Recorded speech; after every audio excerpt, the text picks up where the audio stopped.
In theory, we should be live, Jane. Fingers crossed. Let's hope so. Hey, hi, Let's good hope morning. Let's hope so. Hey, I better check Facebook's gone live because it keeps having little funny moments. Oh, I can see us. that's I can good. see us. Jane, I'm still very fluffy. I woke up very, very fluffy this morning and I thought it had calmed down, but I look a bit like Aslan. That's a bit I'll try not to unfair. roar. That's not fair, Gemma. You're Oh, well. gorgeous. I can be fluffy, that's fine. But how is everyone else today? Are we good? We hope you are. How We're are a bit you? soggy, aren't we, here this morning? It's raining. But it's still warm, which is a bit weird. I know. I've got flip-flops on because I'm so hot. Would be good. Yeah. It looks a bit strange when you're walking around in the puddles. That might explain some of the frizz. But it could do. It could do. It seems to have got frizzier in the last 5 minutes. So fingers crossed. Oh well. We're going to be looking at beautiful quilting today, not my hair mercifully, so that's fine. Jane is going to be demonstrating the latest in her calendar quilt. I can't believe, Jane. We're in We're November. our penultimate block. Yes. It is. It's the one that everyone's been saying, what is that? It is fabulous and it's sparkly. Yes. When are we doing that one? We're doing it today. Yeah. Yes. Yeah. Yes, it's foundation paper piecing, but it's a very straightforward foundation paper piecing.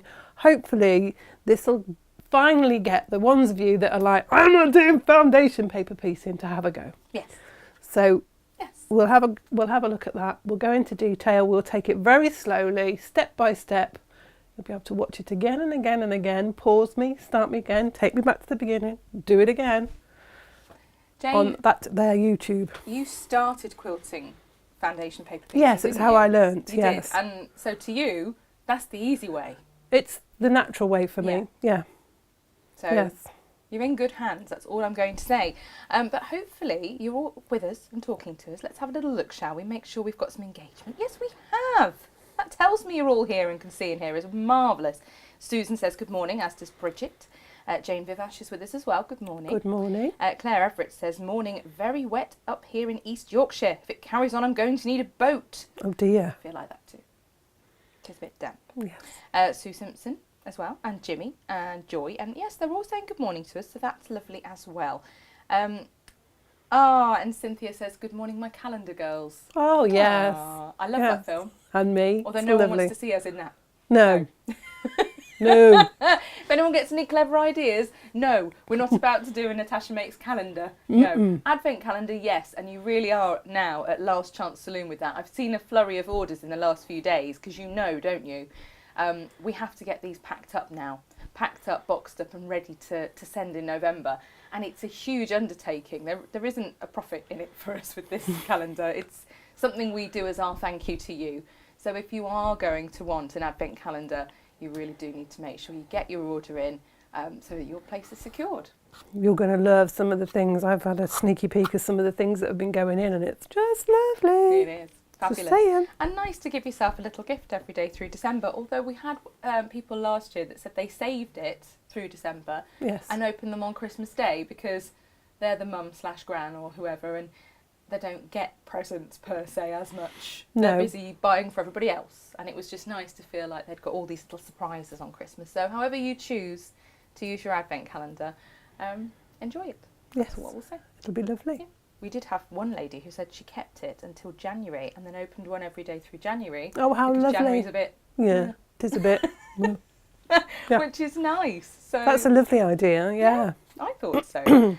Jane, we've got a big pile of fabric in front of us. Yes, we've had a little look at what we have left of the bolt ends. Now, admittedly, Gemma's just told me that some of these may have already gone, Yes. but we're just going to show you so that you might have forgotten about some of these fabrics and thought, oh, yes, I'm going to get that because it's on a nice little discount. There's a nice chunk of it. Yes. And it'll come in handy in my stash. Jane, the bolt ends are perfect for backing your quilts. Yes, most of them are 3 metres, if not a little bit more. Some are less, but we all do smaller quilts as well. But a 3 metre piece is a nice size piece for the back of a quilt. It is. Although this one on the top is a bit of Liberty Cloud. It is. Wiltshire Shadow, Whether you'd want to put that on the back of your quilt, I don't know, but why not? Yeah, Some I'm people like dressmaking to with that have one. the back as nice as the front, and that wouldn't be wrong, would No, it? it wouldn't. I'm dressmaking with that one. That's what that one's for me. Jane, I think that there's one several. fell off our systems. Oh, did it? I think there's more than one piece of this as well. Wow, we will make sure that those are available for you to purchase, because Now, that is Cloud important. is a sort of very pale grey blue, more blue than grey. It's rather lovely actually, and would make very nice background of block fabric and things like Stunning. that. So, you know, Stunning. get it in your stash is what I'm saying. For now, we've got that one 3-metre piece loaded. If we do find we've got another one, I will pop it up, but we shall see. We shall see. Yeah. They are never coming back in. No, this is the We thing. don't stock Liberty by the half metre anymore, so that is a grab it now or lose it forever situation, I say. Absolutely. And there's some of the Llama Love here. Now, we had a Llama Love quite a while ago now. It was Inga's favourite. Oh. This is ornaments, saying that. Can't speak properly this morning. Ornaments in eggplant. And it's actually a smallish piece. It's 1.2 metres, which isn't that small actually. But really nice one. I could see a gentleman's shirt in this. Oh, that'd be stunning. Wouldn't that be rather, well, ladies as well, but wouldn't that be rather luxurious? That'd be great, wouldn't it? Yeah. Or, you know, we've had people contact us because they're making fabulous waistcoats, and actually Oh, some people yes. have used our velvets. But that would be amazing lining, wouldn't it? It wouldn't it? This is Llama Love again, and this is ethnic foulard Foulard, I think. in orange. And again, look at that. That is gorgeous. That would make a lovely backing on a quilt. And in your borders, 2.5 metres of that. So that's a nice chunk of fabric to use. And again, waistcoat lining, coat linings. Have that inside your coat. Fabulous. Lovely. There's a bit of KFC here. This is carpet cookies. It's 1.5 metres. So that's definitely the last little bit on the bolt, isn't it? And this is blue. So it's rather rich and beautiful as always. Gorgeous cave colours. This is a really good one if you want to do a bit of fussy cutting with your English paper piecing. You could get that in the middle of a square of the centre of your block. You could have lots of fun with that. Rather nice for a bag lining too, I would say. Ribbon a front, why not? It's a nice big piece. It's a nice big piece. In 1.5 stash. metres is good. Yeah, perfect. Oh, Hello, you. we've been looking for that. This is Cave Jumble Lapis. Good luck, Jane, otherwise you'll shout. I know. I might just say the words I'm not supposed to say on air. Oh, no. I had the warehouse upside down and inside out yesterday looking for that Who fabric. put that in there? Um, There'll be some slap legs later, that's all I'm saying. look at this. I love Jumble. I I think do. Cave's Jumble is just the best blender. Yes, it It's seems offensive to just- say a blender because No. it's glorious on its own, but it goes so well. It goes with all his fabrics. Yeah. This is the thing, because the dye lots are pretty similar. They all blend beautifully. New collections, old collections, they all go together so nicely. But this lapis in Jumble in lapis is just really rich. It's an orangey red background with a royal blue sort of irregular dot on it, which is rather lovely. Good, eh? That is a 3 metre piece. We have got some more. This is emerald. And again, look at this. This is just gorgeous. That inside your bag, Beautiful. stunning. So that's another 3 metre piece. So those are 2 pieces of I love green. Jumble. I am a fan of the green. Yeah. I want to make a gigantic frog. I can imagine there being a fabulous Oh, frog made out of that. Yes. I know it sounds silly. My You mum know, wouldn't I love you my if you big- made a big frog. Would she? No. Oh, she wouldn't love me. No, she doesn't like frogs. I like frogs. Proper Sorry, Kate. proper phobia for frogs. Oh no. And toads. Anyway, we'll stop using the word, otherwise she'll pass out. Really? Probably with us as well. She normally is. Yes. Oh, no. We're in all sorts of trouble, Jane. Yeah, this is a lovely bit of our smoked batik. Look at that. It's a beautiful, rich purple, but it's got this lovely, like, plummy red colour running through it. It's very rich, very decadent. Beautiful. There's Your only mum 1 is point- with us as well. Sorry, Kate. 1.1 metres on there. Even more slap legs. We'll be into massive trouble. It's been such trouble, Gemma. And then some more smoke batik, and this is a beautiful fuchsia colour. So rich, so beautiful. Batiks are great because they, again, you can use them like a blender, but because of the irregularity of the pattern, you can get a different effect each time you use it. Really lovely. Stunning. Make great linings. Again, imagine that on the back of a waistcoat. Lovely. Be a bit wet woo, wouldn't it? It would be. There is 1.15 metres left of that piece. This is a lovely piece of lovely green. Look at this green, and then it's got this almost purple going through it. It's not purple, it's more browny colour, but it's got a purple tone to it. And again, it's just got so much potential. But on the back of a quilt, can you imagine flipping your quilt over and that being on the back? It would just be just like, wow. Gorgeous. It's gorgeous, that is. Nice bit of batik You will there. find these bolt ends in today's collection. If there's any you're not seeing there, A, you've got to scroll down past all the calendar quilt blocks, so just make sure you're doing that, clicking view all. And B, when you scroll down, if there's any that are missing, fret ye not, I'm going to go through whilst Jane's demonstrating today and just double check that they've all been given a poke and put in the right direction. So Super. they will be there for you. Lovely.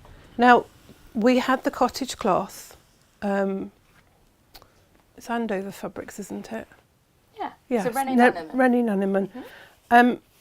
It's called cottage cloth. Yes. It's a cotton and it's a printed fabric, and I think it deserves to go close up, Gemma. I know. Now, some of these, I have to warn you, we've already seen one and I've gone, no, I know that's on an order sheet. Yeah. Some of them may have sold. So again, if you don't see some of them, it could just be that they have sold. This has got a gorgeous printed texture to it. It's almost linen-like. Can you just see that little texture on there? Like a fleck, but it's not. I mean, it's printed on, but it just stops it being a flat solid. It gives it texture and movement to the cloth, and it's just beautiful. Adds a I little don't luxe know element, that. doesn't it, Yeah, Jane? I don't think it comes quite over on camera, but it is a gorgeous fabric. It has to be seen to be believed. Now, we did the cottage cloth quilt with that, and it sold really well. I did. And so these are the bolt ends of what was left over from that. So Yeah, we we've did sell got- out of that quilt, and we know Yes. those of you who wanted one, and we're sorry, but it did just it went. It was popular. So that's a lovely plummy red colour. R2, I can't remember the names of them. They were given names, but we've only got the code numbers on them. That is just a little bit more. Excuse me, I'm going to sneeze. That's all right, Jane. No. Sneeze away. Excuse me.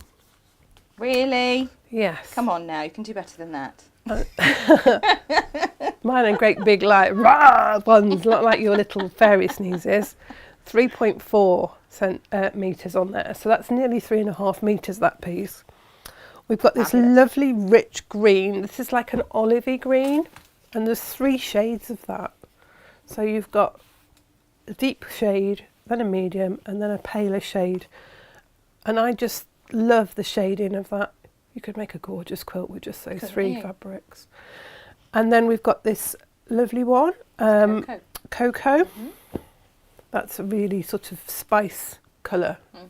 I want to say like nutmeg, but they've called it cocoa. They have. And this one is, again, it's a sort of an olivey, greeny brown colour. I want These to are- Venetian. Let me have a look. Yeah, these are just, you know, if you've got an autumn quilt project in mind, these colours are just perfect, aren't they? And They then this one is a brown colour, very rich. Yeah, the last one was Venetian. Jane, what's this code on this N1 one? on this one. N1 Yeah. is walnut. Walnut, yes, really is. Lovely, deep, rich brown. So those are the colours that we have on of those left available.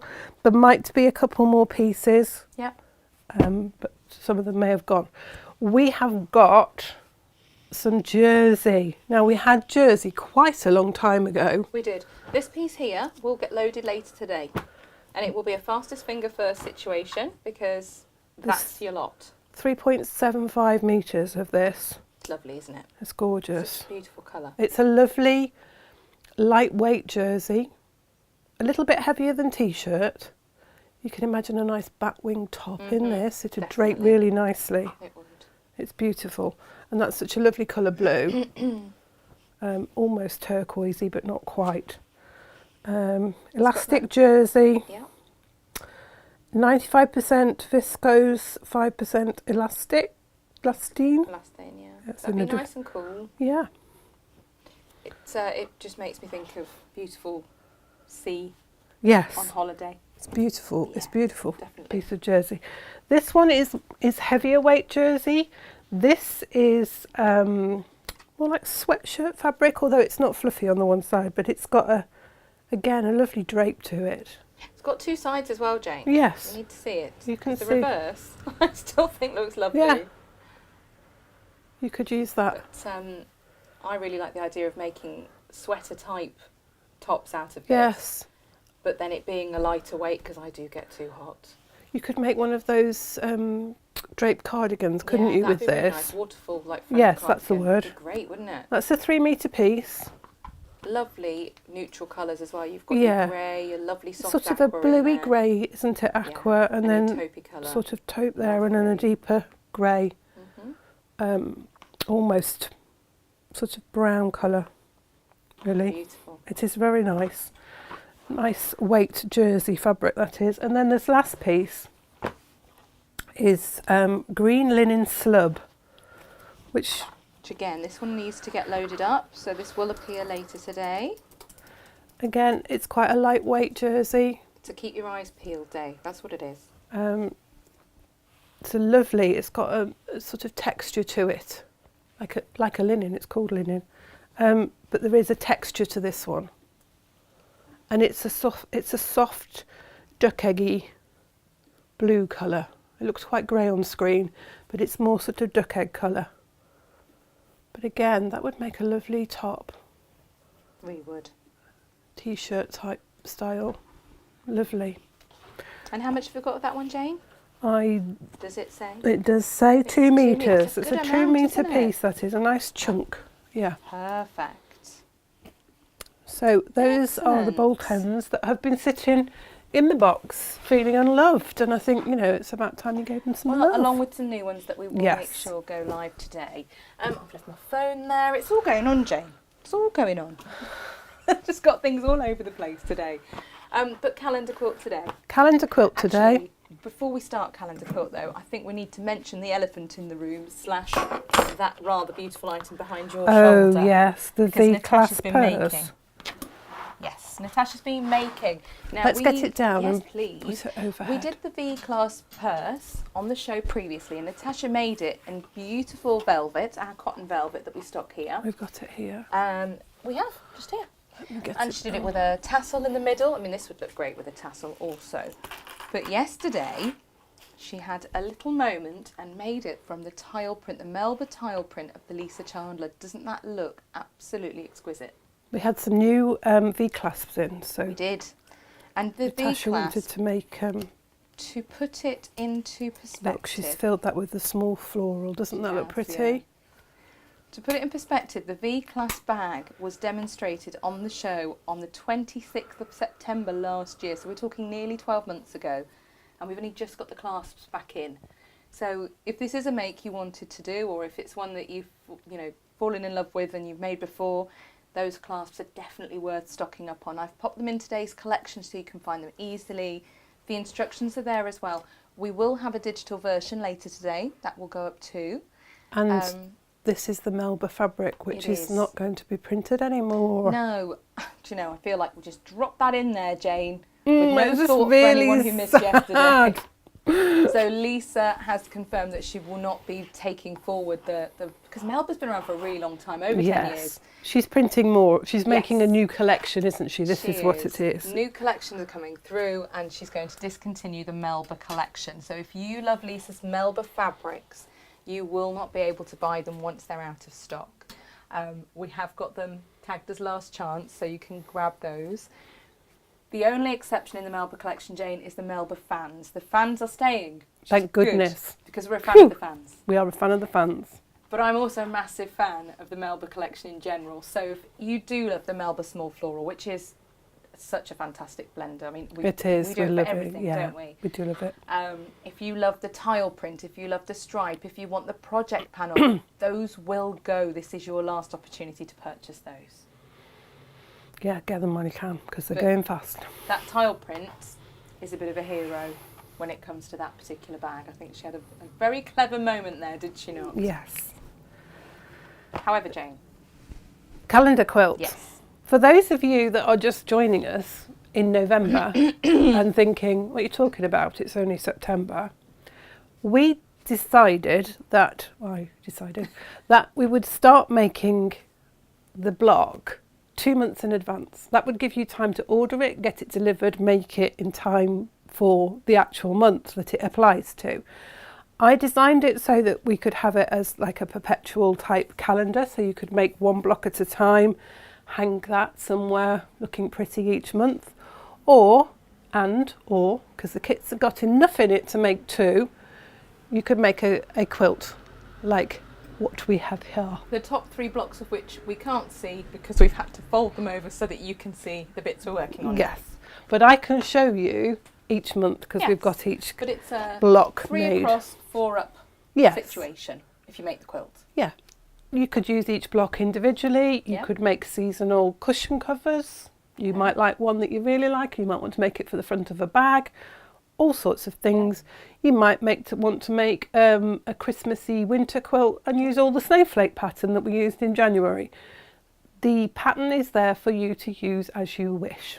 You know, 4 blocks would make a really nice little lap quilt, wouldn't it? Yeah. Or a little, small person quilt. Yes. Be great. You could combine them. You could combine December's and January's block and have a winter type quilt. Or a summery one. Yeah. Jane, I'm going to, because summery playmat would be gorgeous, wouldn't it? It would. I'm going to go overhead so that you can just quickly show everyone what they have missed thus far. We have got some of these kits still available, so if you are just catching up with us, if you're new to us and you've not seen the calendar quilt before and you think, oh, I might quite like to join that, we've still got some kits left. So, and the pattern is available digitally and print version. So this is January's box, Frosty Flakes. It's got the sparkle blenders in 2 shades of bluey grey. The background fabric's got a snowflakey design to it. We've added some crystals into the kit so that you can sew them on if you wanted to make that a bit more blingy, a bit more frosty for your hanging. I wouldn't recommend putting them onto a quilt just because you're going to wash a quilt a lot and they might come loose, and obviously if you're making it for a small person, they are not child-proof. No, but fantastic for a wall hanging. Yeah, would look but really beautiful. And a little bit of sparkle. February's block was the woven ribbon. Blah, blah. Blah, blah, blah, blah, blah, blah. I'll tell you what, Jane. You tell me what the block's called. You get your teeth in. Yeah. We'll all take a moment and then we'll have a little look. We'll tell you what they're all called. I forget what they're called. Call them so many different things. She only designed them. Absolutely fine. Ribbon weaving, which we did with actual fabric. We made strips of fabric and folded it in.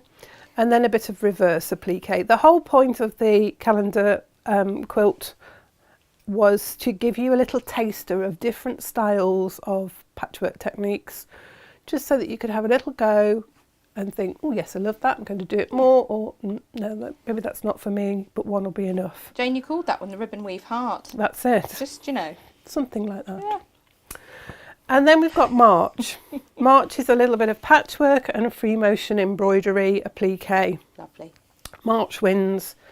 He's rather cute. I love that cloud. And then April showers. So a bit of padded applique, bias strip cutting, bonded applique on this one. And March winds, April showers bring forth May flowers. This is based on You always call it March winds. It's windy days. Windy days. But yeah, April that's a showers rhyme, isn't it? Is the next one. And then brings forth May flowers. So we based this on the traditional Baltimore block, but we did it so that you could do it by machine. You can also do it by hand. It's just flowers are pliqued on. Beautifully, just a very traditional style block Mayflowers. Really nice. Jane, you couldn't decide a name for this next one, so it ended up as butterfly/summer garden. Right. Because you wanted to call it summer garden, but then the butterfly is kind of the hero of the piece. It is, so you had to get a mention. So this is all bonded applique, free motion embroidery, a buddleia style flower, daisies. I love daisies and I love butterflies. And June is my birthday month, so it's all about me for that block. July, garden fates. That's what July reminds me of. So we did a little cake stall style fete. Summer fete, I think we called this summer one. fete block, yeah. So again, bonded applique with a bit of free motion embroidery on there. Yep, and you can put A the little extra bit flag of- on that Jane forgot that every month. Drives me mad. It's on my main quilt. I forgot the red one. It's not the end of the world. Just No, drives it's me really slightly not. potty. August, summer holidays. So we did the beach Yes, scene. on the beach. Sand castles, shells, bucket and spade. What more could you want from a summer holiday? Then autumn, Yeah. September, autumn leaves. Yeah. This is a traditionally pieced block, patchwork, a little bit of foundation piecing there, but I did show you how you could just make that into templates if you Yeah. really didn't want to do it that way. You did. Little bit of bias there, but a nice traditional patchwork block for the autumn leaves block. Pumpkin patch Yes. for This was October. last month. Yeah. Yeah. Padded applique again for the pumpkins, bit of bonded applique, a little bit of embroidery, my lovely crow. Yes, he's got an orange beak, but it's my block and I can give him an orange beak. And a bit of sparkle for the moon, our harvest moon. Oh. November's Yes. is this lovely one here. If I do that, does it show it? Yes, it does. Oh, that was me, like going wide so you could show it. There we are. Go overhead then. I love it. You're like a ninja. There we Try are. and keep up, and you moved. There We've we got are. some of our lovely sparkle blenders there, which just lend themselves beautifully to this. It's like a spinning star type block, and just reminded me of fireworks. So November fireworks. That's what it's all Fabulous. about. And then I have done it for those of you that have been watching this from the beginning. Every month we say it's here, but it's not here. Well, it is. I now. haven't. It still needs to be bound, and I still need to do the hand quilting in the middle. But there it is. That's our. It's not a Christmas wreath, but it is. It's a winter wreath because obviously, if you're going to have it up at the beginning of December, I toyed with the idea of doing a Christmas tree and all of that, but I thought no, because December is more than just Christmas. Yes. So we've got nice holly. There's a bit of padded applique here. Padded Beautiful applique. winter roses, haven't you? Yeah, Christmas roses, nice glittery bow.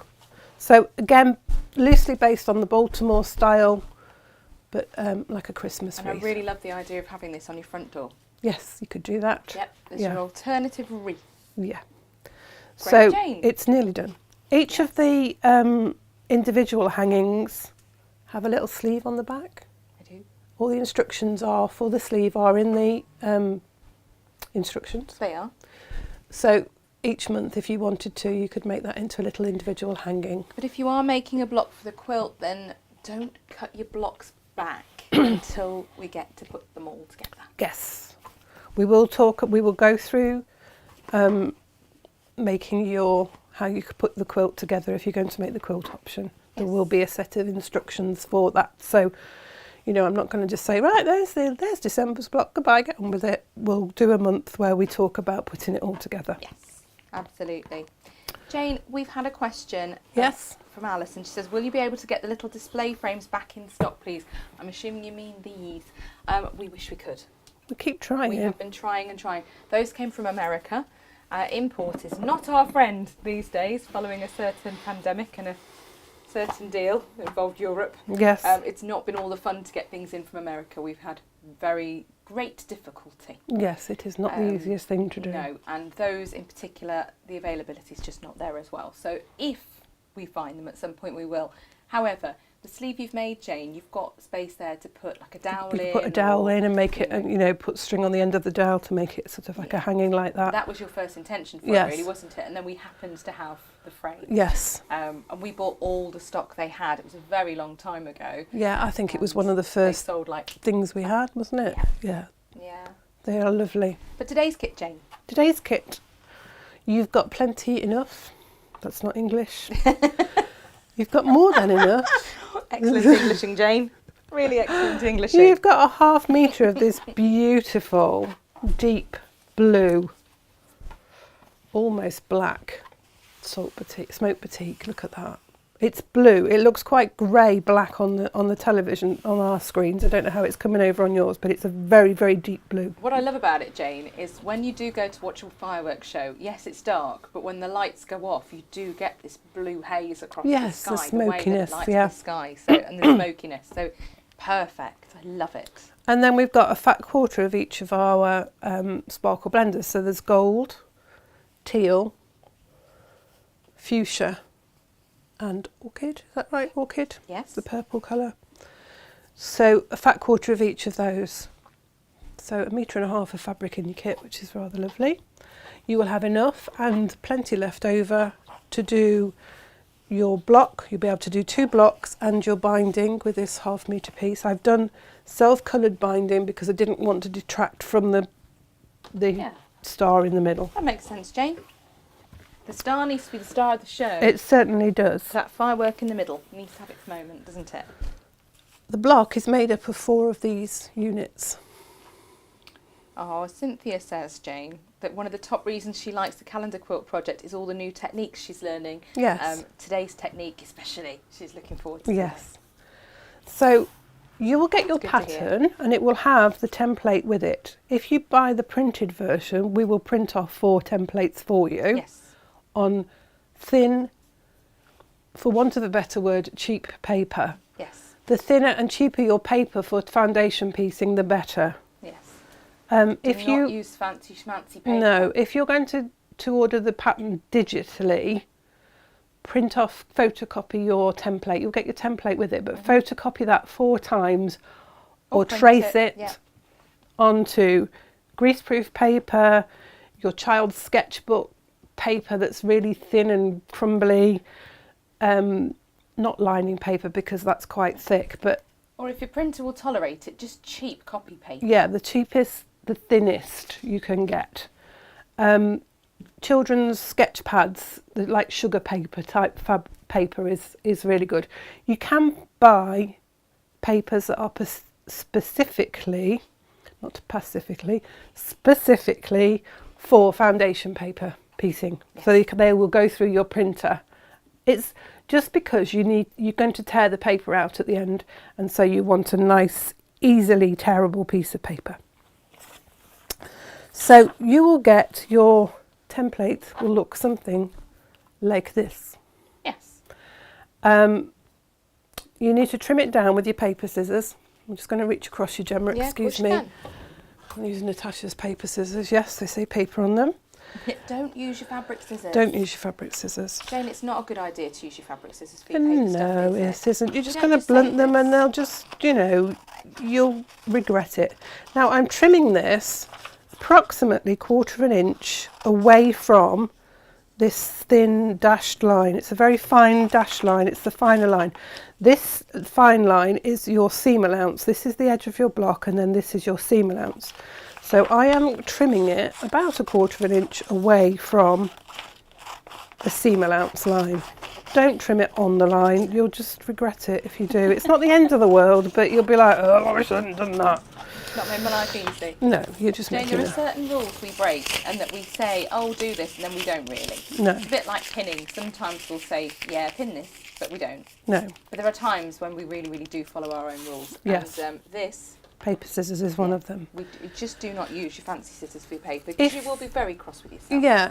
Now I say to you, don't I? I quite often say to you, change your rotary blade every time you start a new project. Now, if you don't change your rotary blade, you're going to get trouble cutting your fabric and you're going to find it difficult to cut your fabric nicely and you might have accidents with it.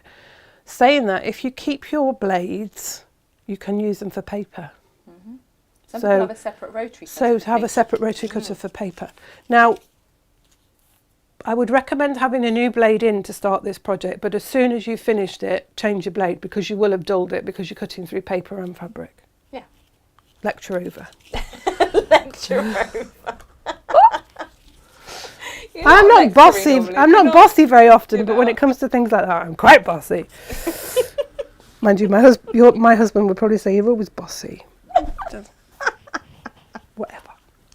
Right. So the thing about foundation paper piecing is it's a little bit like rubbing your tummy and patting your head at the same time. Can you do that, Jane? Like that. Like that. Yeah. See, look. Yeah, can't do it. But I can do foundation paper piecing. She can, fortunately. Yeah. Otherwise, this would be a really bad show. Really Jane. bad show. So you've got your printed side of your foundation paper, and this is the side that you sew on. But you actually put your fabric on the opposite side, on the other side. Now, on camera, you can't see the pattern through there. I can. But if you hold it up to a window or to the light, you'll be able to see through it. And you'll do that a lot. So you'll spend a lot of time flipping it over, holding it up, flipping it over, holding it up, pinning it, flipping it back. Now, I was teaching foundation paper piecing at the weekend with some of my Saturday ladies, and I had a little bit of a light bulb moment. Yeah. And I said to them, fold your pattern along the lines before you start. Now, this isn't in the pattern that I've written, because I wrote the pattern quite a while ago. This is an optional thing, Jane. And this is something that I think will help in the long term. You're going to fold your pattern back as you go along anyway, but if you do this before you start, this is going to help a little bit. So along the lines of your pattern, just fold them. Just fold your pattern along those lines, and don't worry about it going over into the next shape. That's fine, because you're going to do it anyway. But you can see I'm just folding that on all the lines, and that just gives you, on your paper on the opposite side where there's no printing, it gives you lines to follow, so you can now see the pattern. Yeah, you can see on that the side as well. Look, you have got extra lines, but it just gives you a bit more of an idea what to follow. So we're going to start off with the first fabric, and I've numbered them with the fabric, and then I've numbered them in the order starting with 1, 2, 3, 4, 5, 6, 7, 8 for the pieces as they go on. So you do it in numerical order. Foundation paper piecing is a little bit like sewing by numbers. Yeah. So Jane, for the purposes of everyone at home, fabric A is that batik. Yes, that is your background fabric, right. Fabric A. So anything that starts with an A is that fabric. That is correct. Fabric B is this gold colour that we've got here, yeah. Beautiful sparkle blender. I chose to have my fabrics in this order. You might wish to change yours around, and if it makes it easier for you, just looking for a pen. Just 1, 2 hands straight. Just any old pen will do. Any old pen will do. There you go, there's a Sharpie here. That'll do. You can write on your foundation. You could put gold, blue, pink, purple. Just to make sure, because you've got to do this 4 times, keep yourself consistent. Yeah. It'll just help you to remember which fabric you're using where. Yes. Anything that makes life easier for you. Absolutely. Because we're not about making it difficult. So, as I say, you've got plenty of fabric. Have a look. Great idea on the folding front. Thank you. Yeah, that's right. You've got your seam allowance. That's where I said the dashed line was, if you want to make it a little bit bigger. Cut yourself a strip. Have a look at how wide the first triangle is, at the widest part. Again, give yourself a good 1/4 inch either side. If I cut this at sort of 2 inches, maybe even wider, make myself a strip, that's going to cover that piece of paper. It's going to cover it more than I need it to, but it's better to have more than not enough. It's really frustrating if you get to it and you haven't covered your shape. So the first thing you're going to do is you're going to turn your piece of paper over. You're going to place your first piece of fabric, B1, over your paper where that shape is. You're just going to hold it up to the light. You're not going to be able to see me do this, but you hold it up to the light and make sure that it's covering the whole of that shape and that you're happy with it. I don't think you'd see if we went close up. You Jane, wouldn't. but yeah, You wouldn't. So just holding it up, making sure it's covered all of that pattern. And you've got your crease lines now as well that you can see. Just pop a pin in to hold that in place, because we're not actually going to sew anything on this one at the moment. We're just holding that in place. So you've got the wrong side of the fabric or the right side of the fabric facing down onto your paper? Wrong side. Wrong side. Because it's This difficult to tell now, with this fabric. yes it is. This now, the wrong side of your paper is the right side of your pattern. So you want the right side facing you. Okay. So this is what I say, it's a little bit like sewing back to front and upside down. Okay. Now turn your pattern over and you're going to put piece A2 on. And this is, again, the folding of this paper also helps. So if you fold along that line where B1 and B2 join, don't worry about what's going on here, just this line here. You can now place your 1/4 inch on that folded line. On the folded paper edge? Yeah. Yeah. Making sure that all of the pattern is away from the edge of the ruler. And you can trim that to 1/4 inch. And again, this isn't in the pattern because this is something that came to me and I thought, oh, this makes life easier. So now I know, because I'm now going to put piece A2 on there, I know that if I line up the edge of piece A2, Yeah. it's on my 1/4 inch seam allowance. Great. So that also gives me a line to follow. So I'm going to cut a piece of the blue. Let's just get the ruler the right way round. To cover 1/4 inch all the way around and maybe a bit bigger. Coming across here. So I might cut that at 3.5 by 3 3/4, a piece of fabric like that. Just so that I've got plenty enough. You can do this more roughly, you can place your fabric on and just cut round it. I know some people that will take a piece of their they'll do an extra copy and they'll cut it apart and use these as pattern pieces. Nice. Foundation paper piecing is done best with a non-directional blended fabric, Sure. small print, plain. Yeah.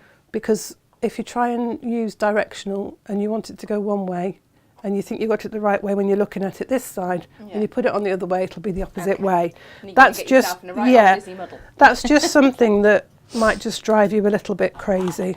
And it's a really good point, Jane, because there will be people looking who've got perhaps a small ditzy in their Yeah, ditzies, Ditzies, thinking, oh, that'll look nice. yeah, But if it's directional, that Yeah. might drive Just you bonkers. might just send you over You the might not edge. care as well. You might No, be the type of person might who not doesn't bother. mind if it's upside down and all over the shop. But if you are that person, warning you. So that's a little bit wider than I need it to be, but I'd rather do that. Yes. I'm going to place that on there. I'm going to hold it. I'm going to turn my pattern over and I'm going to take a pin and I'm just going to pin it along that line between B1 and B2 because this is now my sewing line. So I'm placing a pin along that line. Okay. And then I'm going to fold the fabric back along that pin. As if you've sewn it. As if it's been sewn. Got you. And then I can hold it up to the light and just check that that fabric is covering all the way around into my seam allowance, especially my seam allowance at the side, and that I've got more than a quarter here and a more than a quarter around this side, because you need to have it a seam allowance all the way round on your piece. Don't think you've just got to cover the shaded area. You need to have it bigger so that you've got your seam allowance. If you're happy with it, if you're sure that it's covering the area, you then take 2 pins, keep that pin in because it's holding your fabric down, and pin. You'll have pushed your fabric back down, ready to sew. Pin either side of the line, ready to sew. Jane, when you say hold it up to the light, you know, it doesn't need to be a fancy piece of equipment, does it? No, window is desk fine. Lamp, a window, a ceiling light, whatever. But if you have got a light box, it'll make life. Great opportunity to get that out. Yeah, makes life a lot easier. I had one from when I was a paper crafter. Yeah. And then it sat there, gathering dust, not justifying its existence. This is the time to get that piece of kit out. It is. But you don't have to have one. It's not the end of the world. We're now going to sew along this line, the line between B1 and A2. We're going to take our stitch length down to about 2, maybe smaller. The reason for doing that is it makes more perforations in your paper, which makes it easier to use. You can use a longer stitch if you want to, but it'll make it harder for your paper to come out, and it might make it more easy for your stitching to come loose, because in pulling the paper out you might pull the stitch. Yeah, I've done this. So I take mine down Hands up. on my Elna at home to 2. When I was using the Dukey in the studio doing my prep, I did 1.8 because it was just a little bit smaller than the 2. Great. On this one I'm going to take it down to 1 on Natasha's Mini Beast. Yeah. And we just start sewing just a fraction, 1 or 2 stitches before the line, and we're just going to stop just a stitch or 2 past the line. So we start in the seam allowance area and we're going to sew on the line and stop just a couple of stitches, 1 or 2 stitches past the line. So you can see it's quite a narrow stitch. Let me put, do you want me to go to close up on that? Yeah, of course you can. Yeah. You can probably see, you can't even see it because it is a very small stitch. No, I and think it you just can, Jane. stops there, Yeah. just past the line, and just started in my seam allowance. Great. Okay. So now we're going to take our piece of fabric, we're going to push it back so it covers the area we needed it to cover, and we'll pin it in place just to hold it flat. You might want to even take it to your iron and give it a press, but you're making sure that the fabric is coming as far back as it can against that seam line without pulling it and pulling your foundation. We're then going to turn it back to the front. And you've done 1, you've done 2. Yeah. So the next one you need to do is 3. We're going to fold the paper back again along that line. Yeah. So this is the line, the next piece of fabric we're going to put on, which is C3. Yeah. So we're folding it along that line between 1 and 2 and 3. And we're going to line our 1/4 inch. And of course the Creative Grid ruler is great because it's got the 1/4 inch here frosted, so it's easy to see straight away. We're going to line that 1/4 inch mark up with that fold. And we're going to trim that those pieces of fabric away. So they're just out of the way, and visually it makes it easier to see where your next piece is going to be placed. And Jane, one of the first mistakes I made was not folding back everything correctly and slicing through my foundation paper at one point, and just there's ways you can. Yeah, it's easily done. So just take a moment, easily done. Put it all back, make sure. Yeah, just think, yep, that looks right. If you think that the majority of your pattern is folded out of the way. Yeah. And the fabric's folded back nicely. And make sure the fabric's folded back as well, because it's very easy to cut through your fabric. We've all done it. And make sure you've got your 1/4 inch there as well. Yes. You don't want to cut that off, otherwise you've got nothing to sew against. Yeah, so you are 1/4 inch away from the fold, not on the fold. Always 1/4 inch away. Done that as well. So we fold that back. We've still got these positioned over the pieces we want. We're going to measure this piece just to give us an idea. It's not an exact science. So from that seam allowance there, maybe a little bit wider. If I go 7.5, that's going to be wide enough. And if I do, I've got 1/4 inch there and a bit more there. So if I did a 2-inch strip, that's going to be fine. Great. Jane, I made my mistakes, not the first time I did my block or the second time. It was when I was working on a few more and then got a bit confident. Yeah, this is that's the worst thing, isn't it? Yeah. You get, oh, I know what I'm doing now, and you just go. Confident, my concentration slipped, and then I cut, and then I looked and I went, "What have you done?"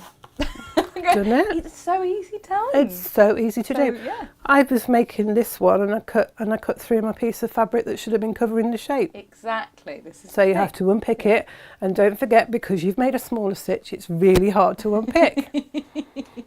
So just take a moment. Makes you go a bit cross. It's not difficult at No. all. It's just paying attention. So, lining my cut edge up, right sides together with A and B. Lining that up with that cut edge. I'm going to pop a pin in it just to hold it while I flip the pattern over. I'm going to put pins in along that line because this is going to be my sewing line. Yeah. I'm going to put 2 pins in there because one won't hold it enough for me to check. Nope. So this is like mocking up your stitch line, Yeah. isn't it? With the pins. Then I'll take that pin out. Yep. I'll push this fabric up and away just to make sure. Hold it up to turn it back over. Hold it up to the light. I can see I'm on going to see mine. if you can see on the close-up. I feel like I need to shine a torch at it. Hang You on. might be able to use If I the. use my phone, I'm going to blind everybody now. You watch. If I shine a torch behind it, can you see? Can you see it? Oh, I am blinding everybody. There you go. You think you can? You can. You can just see the edge of the fabric is up here, which is what I want because that's a good 1/4 inch away from what's going to be the line. There you go. You can see. And that blue is covering all of this shape here. Ah, Jane. See? There Sometimes we are. We have the there's technology. Method in the madness. So we'll fold that back down and flip it back over to the front.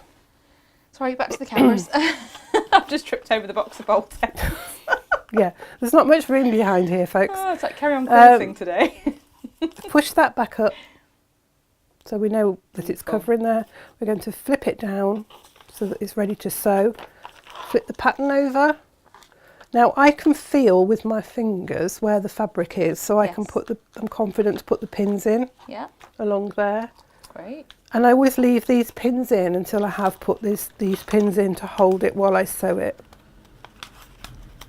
And then I'll take those pins out. There's no complicated sewing in this, Jane, is there? It's all straight it's lines. straight line, and not only that there's a straight line to follow. Exactly. Now, don't get too hung up if you go a little bit off your line or it's not quite on the line some places and it is on others.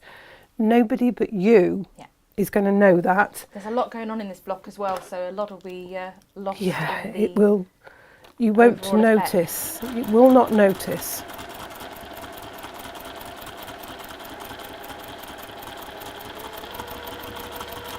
I'm just going to sew along that line, and I started a little bit before and I'm going to go a little bit past.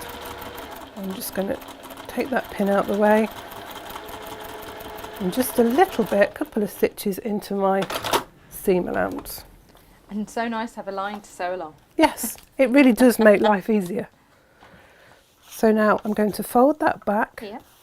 I'm going to check again that I have sewn it right and I've still got my seam allowance, and I have. Because at this point, if you haven't, you've still got the opportunity to unpick it. It's when you've put the next one on, and then the next one on, and then you realise that this piece wasn't big enough and you've got a hole. That's when it's annoying because you've got 2 lines to unpick. So put a pin in to hold that in place. Yeah.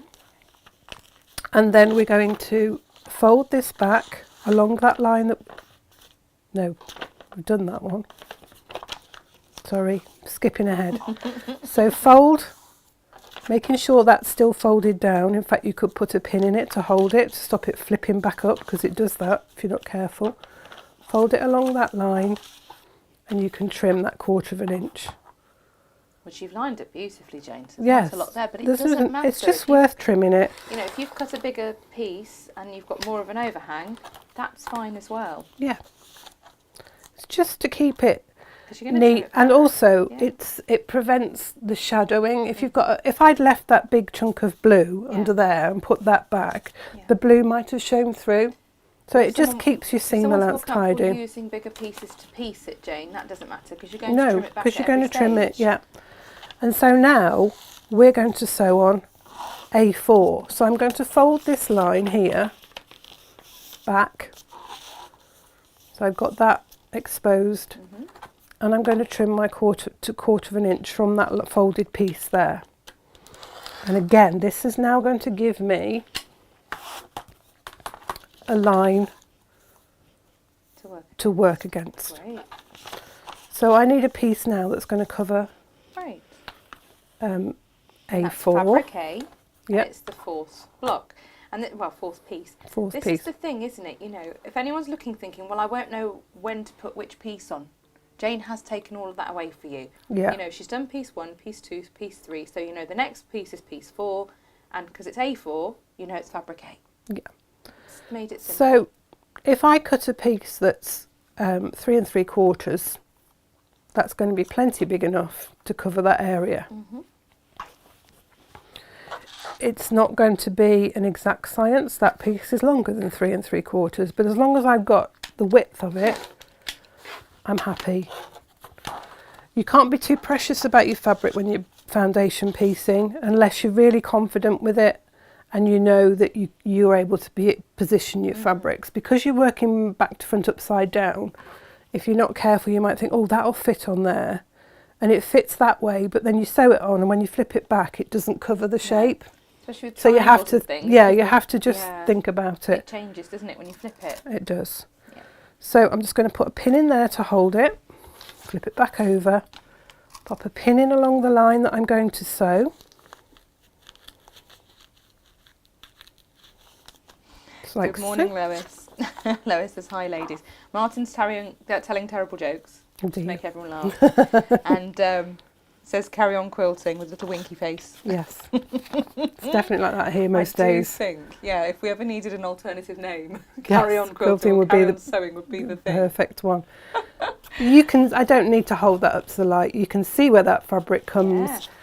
It's well over the seam allowance here, and it's well above there. So I've got no concerns with that. So I'm going to fold that back down. I'm going to pin it on this side, and like I say, I can feel underneath with my fingers where the fabric is. Yeah. Pin that, ready to sew, and then take this pin out. Again, starting a little bit in my seam allowance and sewing on that line.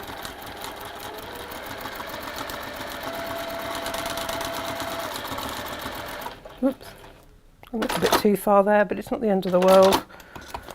I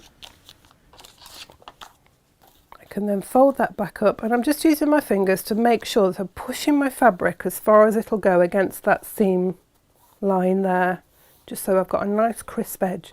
It's very easy just to forget and fold it like that, and then you wonder why it's not quite worked because you've got all this baggy fabric here. So just take a moment just to smooth it out. You can take it to your ironing board and press it if you want to, just to make sure that it's folded right out. And I'm going to put a pin in it there, and then I'm going to fold along the line between A4, C3 and D5, because D5 is the next piece I'm going to be putting on. So I'm just going to need to take that pin out because that's in the way. So you can make yourself a nice straight line to work your next block Yeah, against. and this is why you don't go too far into the past your line, because it then does this on you. But you can always take a pin or your unpicker and just move the stitches out of the way just a little bit, just so that you can get your fabric to lie flat. And then again, I'm putting my 1/4 inch mark of my ruler on that fold, not on the fold, away from the fold, so that I've got so I've got a seam allowance. Lovely. Trim that fabric off. Now that piece might come in handy in a little while, so we'll have a look at that. And then I've got my seam ready to do the next colour. Now that's going to be the pink D5. Having a look at that in the seam allowance there, maybe a little bit past it, all the way along. That's 9.5, and it's about, with the seam allowance, if I place the 1/4 inch mark on the widest point there and come down here, if I make a 2-inch wide strip, I'm going to have plenty. And again, I'm just going to give this a bit of a press actually. Do you remember it's got a bit crumpled up? In your bag. Thank you. There you go. I don't tend to starch my fabric when I'm doing foundation piecing, just because you've got to move it about quite a lot. So I might, if it was really crumpled and I couldn't get the creases to come out, then I probably would just give it a little spritz, but I don't worry too much about it. Try hot iron first. Yeah. So we've got our strip there. That's more than wide enough, long enough, and I can just place that along that edge. I'm going to put a couple of pins in it this time just to hold it while I flip the paper over, because it does like to move itself around. And again, I'm going to put pins in along the line between C3, A4 and 5, because that's going to be my sewing line.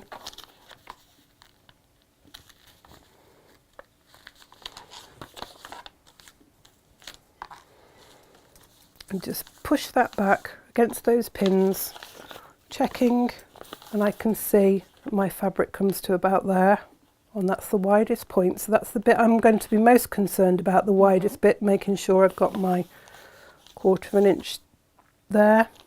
So I'm happy with that.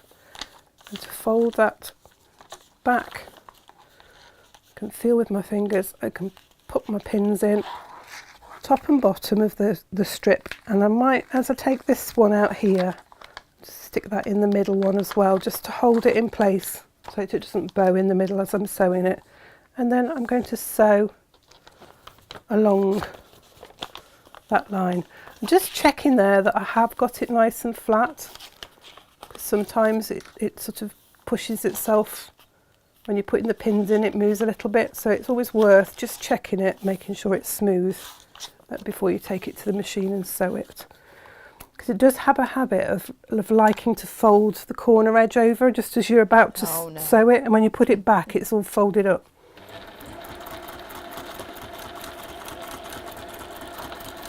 Oops, gonna wobble on the line there.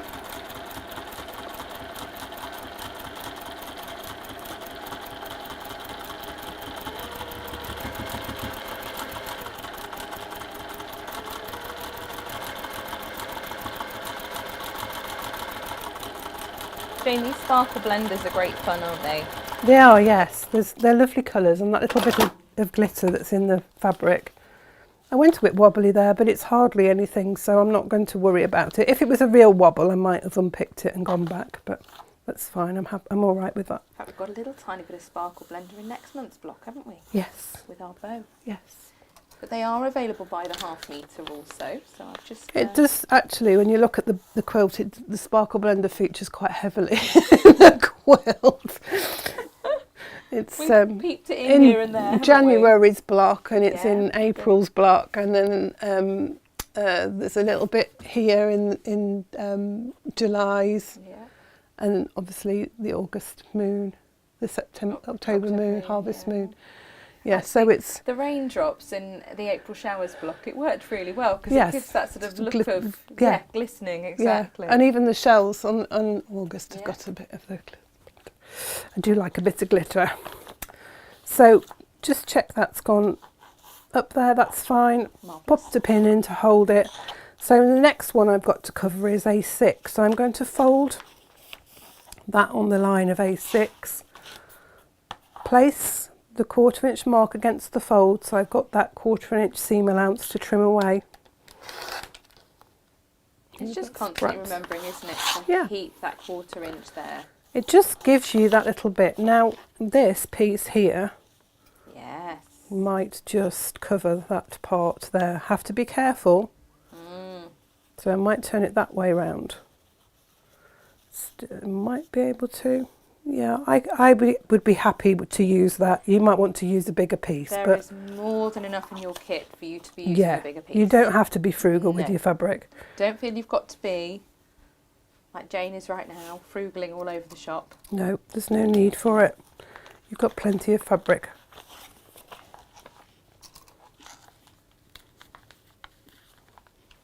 So just put my pin in along that, pin in the wrong place, along the line that I'm going to sew.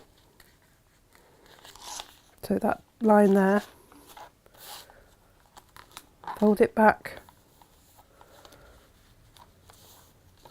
and just double check that it is covering that shape with a seam allowance. And I can see that it is because that's my widest part there, and I can see the fabric comes to here.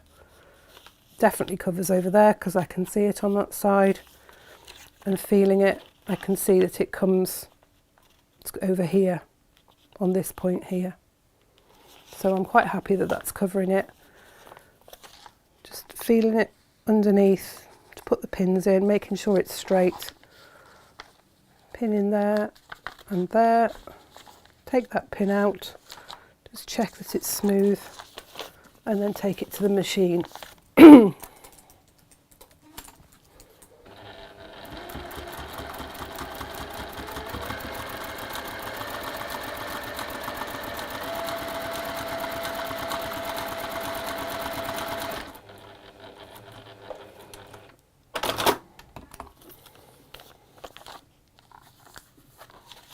Take the pins out on this side, just fold it back,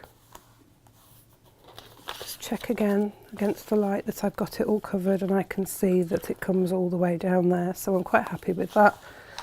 I can just pop a pin in along there to hold that down, and then I can fold along the line between 6 and 5 and 7, because 7 is the next line I'm going to sew. So if I just fold that down there,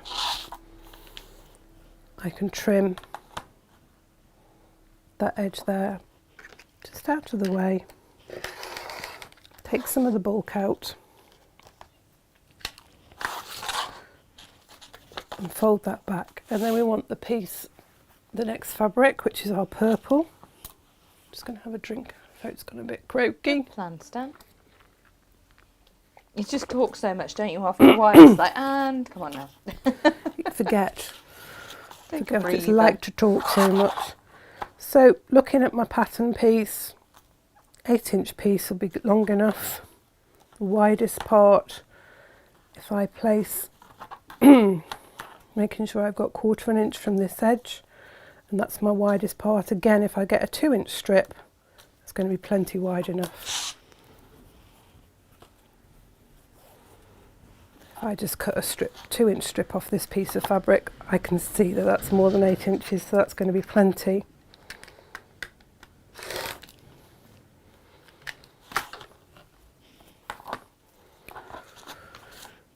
You can place that all the way along there. I can see from my paper foundation, because it's going the whole width of the fabric, that it's going to be plenty. Just pin it in place there to hold it while I flip it over, and again I think I'll put 2 pins in along this line just to hold it, just to check that it's wide enough. Oh, hasn't pinned it quite well there. Sometimes you go through the paper but you don't go through the fabric, so it's always worth just going back. Yeah. Just push that back where the pins are. Flip my paper over again just to check it, holding it up to the light. I can see that it comes here. It's here on my pattern. Plenty there, plenty there. Fold it back down. I'm going to put my pins in ready to sew it, so I can feel the fabric underneath. I can feel where they come to. I can see on this one because it's way longer than it needs to be. I'm going to put one in the middle as well to hold it. Take the pins out, check it's nice and flat. I might just trim that away. I'm giving myself plenty of room just because when you flip it back it goes the opposite direction to what you see. So it's always worth having a little bit extra. And I'm going to sew along that line between A6, D5 and E7.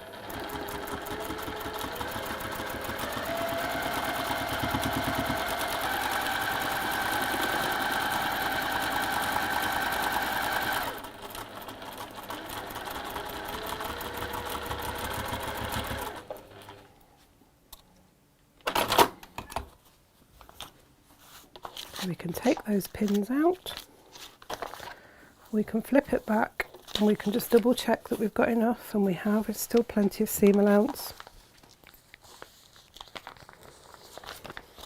And then the last piece to go on is A8, so I'm going to fold that back along that line between E7 and A8, and I'm going to trim that 1/4 inch. Gives me a better visual to see where my next piece of fabric needs to go. I can line it up. It gives me something to line it up against. If I look at the widest part of this, if I think 1/4 inch there, 1/4 inch there, if I cut a 3-inch strip, that's going to be plenty wide enough.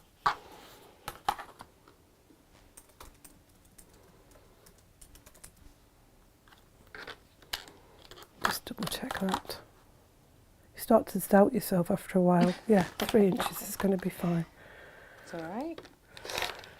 It's always worth just taking the time, that extra bit of time, just to double check, because there's nothing worse than sewing it on. And as I say, because you're using a small stitch, it's quite difficult to unpick. So you don't want to have to do the sewing until you're absolutely certain that you've got the fabric in the right place. So I'm going to put up a pin in along that, what will be the sewn line. That's the line between E7 and A8. I'm going to fold that back, and I can see it covers the paper foundation completely, virtually, apart from that little bit of corner, which I know is more than the actual pattern because we cut it 1/4 inch all the way around extra. Yes. So I don't even have to hold it up to the light really, but I can see, looking at that covers that area perfectly. So I'm going to flip that back down, and then I can pop my pins in. Ready to sew that last piece. Take that pin out, just checking it's nice and flat, and then sew along that line just a little bit before and just going a little bit past it.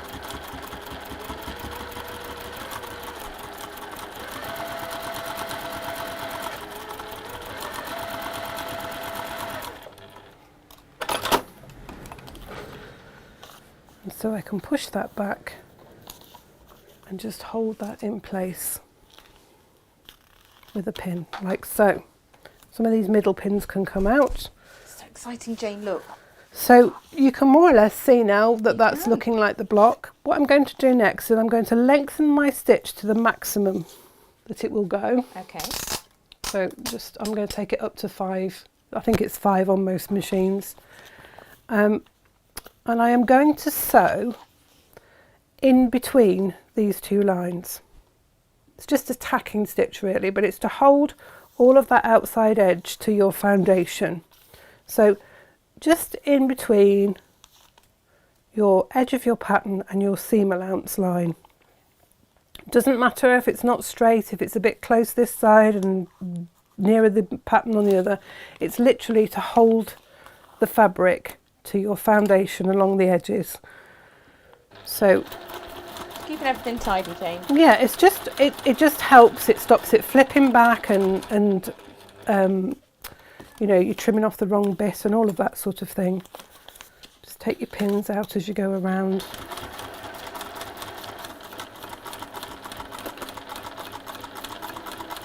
It really is just like a keeper. It's a tacking stitch, just to hold it all down and hold it together.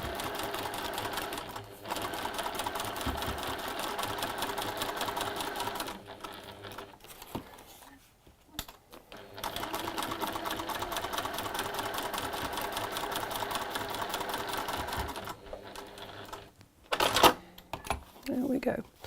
So you can take all the pins out. Fabulous. Because that's all held down. And now you can take your rotary cutter and ruler and you can trim your paper and the fabric along that seam allowance edge. So that's the thin dashed line. You can trim it all away. And this is where you'll be trimming through paper and fabric. So you want a nice sharp blade, but after you finish this project you really will need to change your blade because your blade will be quite dull after cutting through the paper.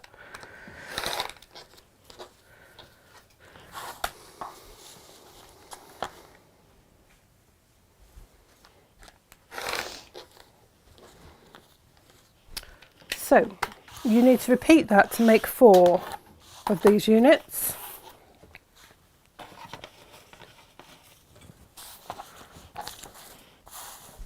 And you will put your 4 units together like so.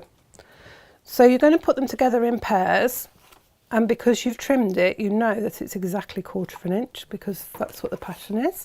But to help you, you can take a pin, just move these ones out of the way, pop it through the corner. This is the boulder line, that's your actual edge of your pattern. Pop that through that corner there and through this corner here, keeping your pin as straight as possible, and that will hold it. Hold it firmly and then just move the pin back against itself to hold it in, and do the same with the opposite corner. There's quite a lot of bulk in these corners where the points meet, so you've got quite a lot of stitching to get through and several layers of fabric, but it does almost nestle together. Just persevere, take your time with it.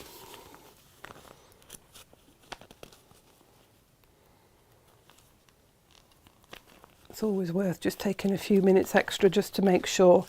And then you're going to sew it as you would any other piecing. So you can take your stitch back to its normal length. I wouldn't worry about having it on a short length for this, and you're going to sew from top to bottom as you would if you were just putting patchwork pieces together, but you've got the added reassurance of a line to follow.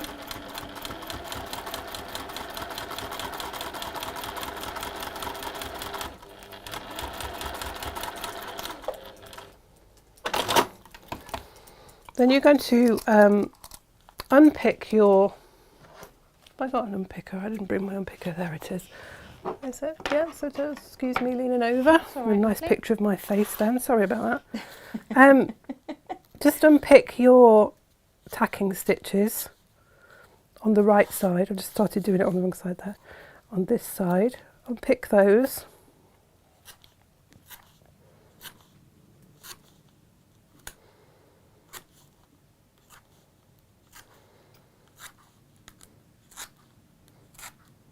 You do get lots of threads on you. I know people that do foundation piecing and they wear one of the PVC aprons because it prevents the threads sticking to them and everything, because you get bits of paper and thread and all sorts over you. So you're just unpicking your tacking stitches.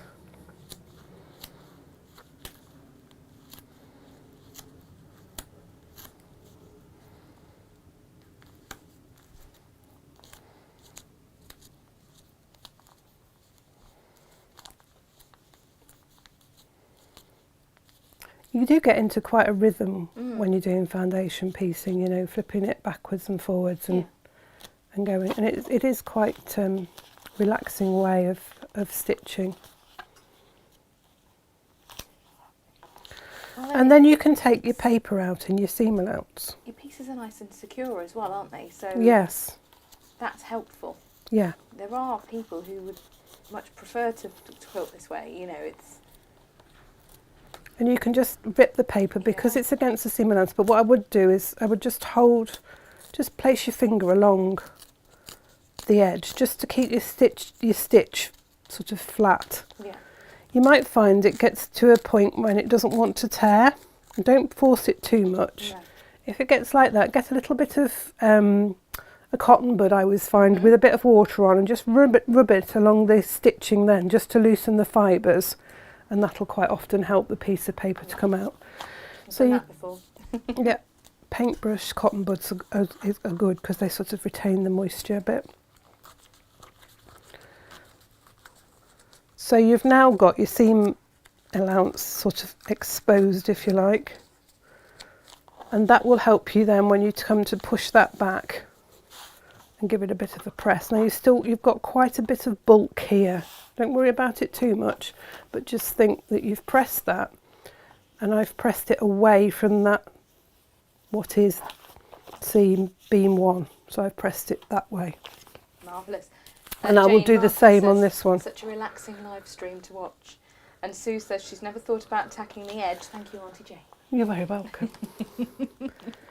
It comes from experience of trying to join the two pieces together and the fabric flipping itself back again, which is just so frustrating, because it loves to flip itself back on itself. It's those little sewing machine elves that do it to you while you...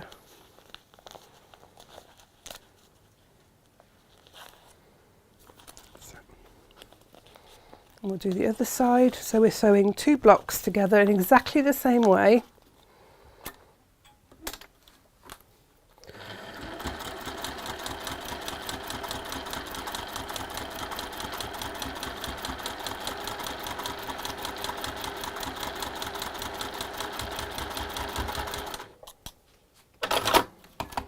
And we'll do exactly the same thing. We'll take the tacking stitches out.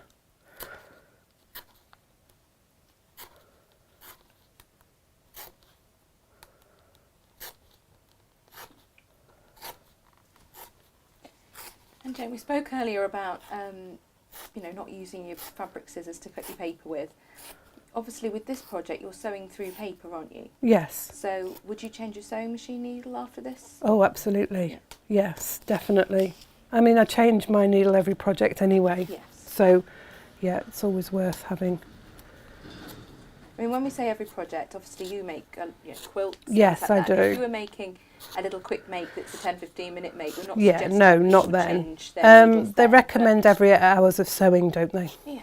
So I tend to spend more than 8 hours on a project when I'm doing a quilt, so I just say rule of thumb after each project. So. And I was that guilty party that never used to change my needle because I didn't really know you had to until it would go snap. But it's not the nicest thing for your machine.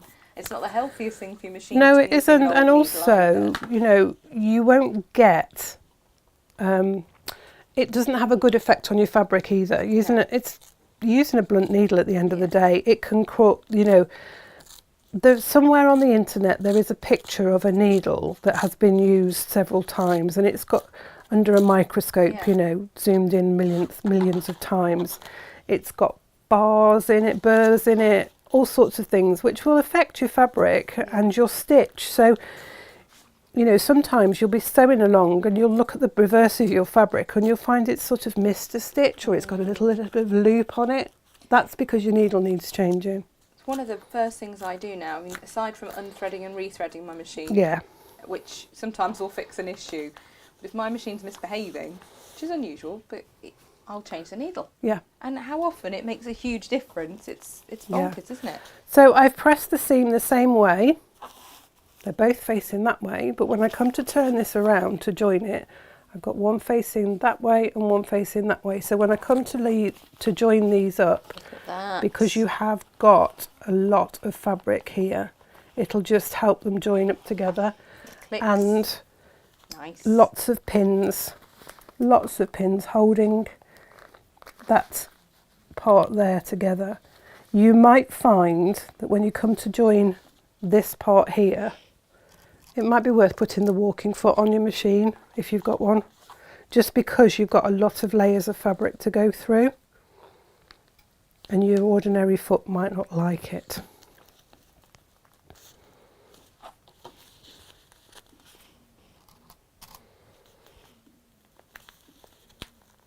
We can just pop the pins in,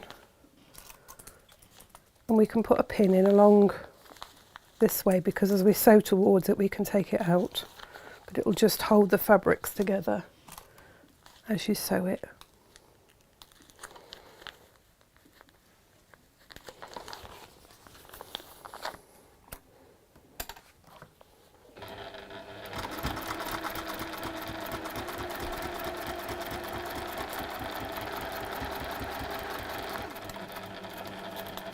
Oops.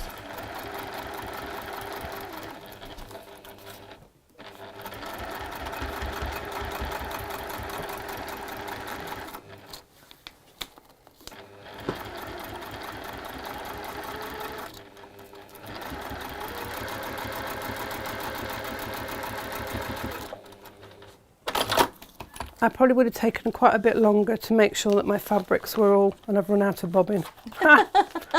Oh no! That's really frustrating. Why do these things always have to happen? I did check, but of course, obviously, what looked like there was plenty on there wasn't. Yeah, you can't always tell, can you? So if I just pop a pin in. Oh, how frustrating. It is a bit We've all been annoying. there, haven't we? Played bobbin chicken and lost. Yeah. So it Oh, will. Martin says guilty of not changing my needle. Honestly, I It's a real, what's the saying? Spoiling the project for a heap of the tar or something. It really is. You know, one of those things. Needles aren't that expensive. they're not, especially when you buy your pack of 100 from us. Yeah, And those needles have been tested by Gary from Dukey, and he rates them with the Dukey also. But you get 100 needles for, I mean, it's 20 odd quid.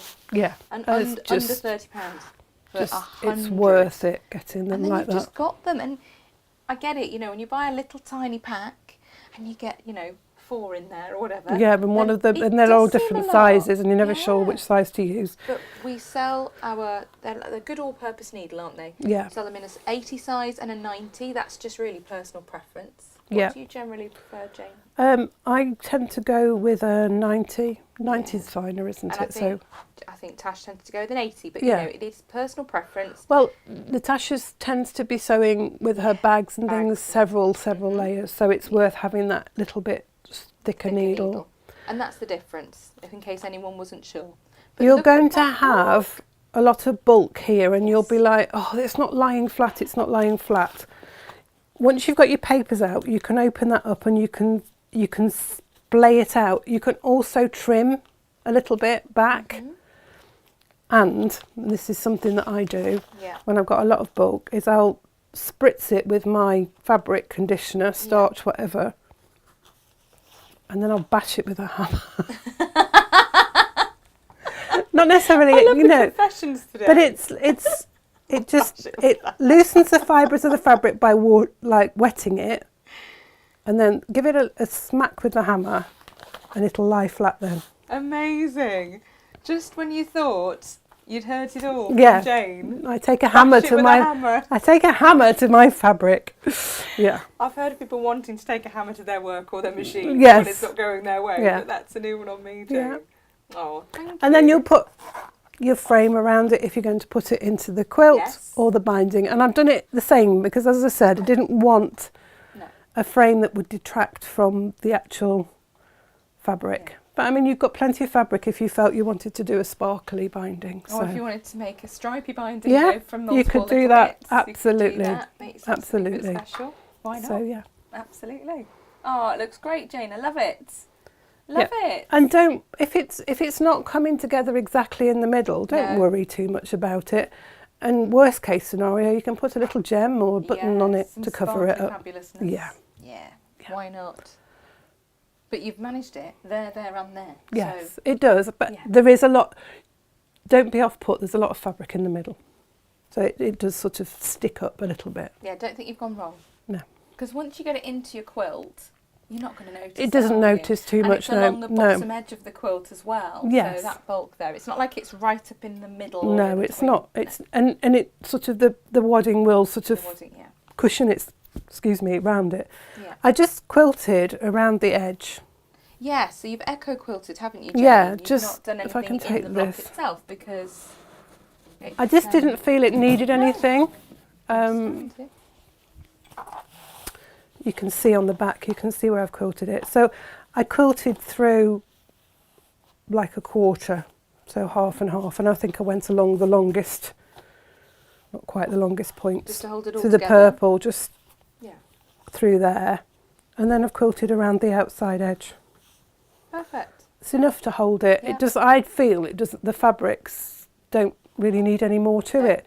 If you wanted to do, you could do a little curve to make it look like it's spinning Yeah. even more. But I really don't feel it needs any more than No. that. But if you are a super duper excitable free motion quilter, We and could you're have gonna lots put of fun with all sorts it. of fabulous twiddliness in there, that's fine. All we ask is you show us, because we're nosy. Oh gosh, yes, We'd we love to love see. to see that. We do love to see what you've been But making. it doesn't need it. No, I There's a don't. lot I going don't on. think so. But that's my personal preference. Other people may feel differently, and that's fine. Yeah, that's great. It looks fabulous, Jane. Thank you. Next month we've Yes. got the Christmas/winter Yeah, wreath fabulousness. we there. have. Yes. And that is all the blocks done. Yeah. Believe it or not. Amazing. Crazy. Amazing. Crazy. And we've got lots of love for this project and people saying they're enjoying it. Gabriel says, lovely design and fabric. It's been a magical demo. So Thank that's you. lovely too. Thank you very much. Leslie Reynolds says, I love FPP. I'm doing Pokemon characters for a gift at the moment. Oh, lovely. It's always good to watch an expert to check I'm doing it correctly, though. Oh, bless you. She's not good with compliments, can you tell? No. That's why I roll them out. I love Oh. it. Cynthia just says spectacular, with an amazing firework that she's put up there as well in our Oh, YouTube thank comments. you. So, That's lovely. yeah. Thank you very much. it's great. Jane, do we know what we're doing next week? There's a few things that are potentially There's a nice moving little around. quilt coming together. Great. Mhm. Because we've got a few things and it's Yeah. deciding which week they're going into. But you're Yes. working. You're witchy wooing away. I am. Good. I That's am. what we like to hear. But it's Tuesday, which means we've got another live show this week. We've got Natasha with you tomorrow at 10 a.m. She has got something. Jane said to me earlier, she said, what's she doing then? I said, well, it's a multi-purpose thingamabob. You said it's a foldy concertina-y thingy. And Wow, I was it's like, a- oh, that it's sounds a foldy exciting. uppy fabulousness. It is a will be multi-purpose wonderful. fabulous item. It's an all-year rounder is what it Ooh, is. wonderful. Yeah. And it has multi-purposes. It's going to be loads of fun. She's always great fun anyway, but it's going to be a fun demo with a really useful multi-purpose item. Lovely. Yeah. Quite excited. I Excited am. about that. Yeah. It's gorgeous. I love it. Yeah, I Yeah. love it. Really excited about it. In fact, look, she's messaging me. What's she messaging me with? Friday deals. Oh, yes. Crikey box. Don't forget the Friday deals. We've got all the things to do. So yes, Natasha will be with you tomorrow. She will show you the half meter heavens tomorrow as well. And then there will be Friday deals afoot as well. Clearly, they're already in the planning. Lovely. Love the Friday deals. But it's been lovely to have you with us. Go ahead, go be fabulous, make some amazing crafty things. Yes. We like to see, because we are nosy, so if you would like to share your makes with us, go to our community makes page on the website, load those pictures up. As you've seen today, sometimes people post things we don't want and we have to get rid of them. So thank you very much for your patience that Jane knows nothing about here while SJ dealt with that. But it does mean when you load things to our website as well on that community makes page, as you will understand, we have to moderate those first before they go up. So just bear with us while we check them and then put them up. And yeah, that'd be great. Lovely. Been lovely to have you with us. You take care. We will see you very, very soon, 10 a.m. tomorrow with Natasha. Take care. Lots of love. Bye-bye. Bye.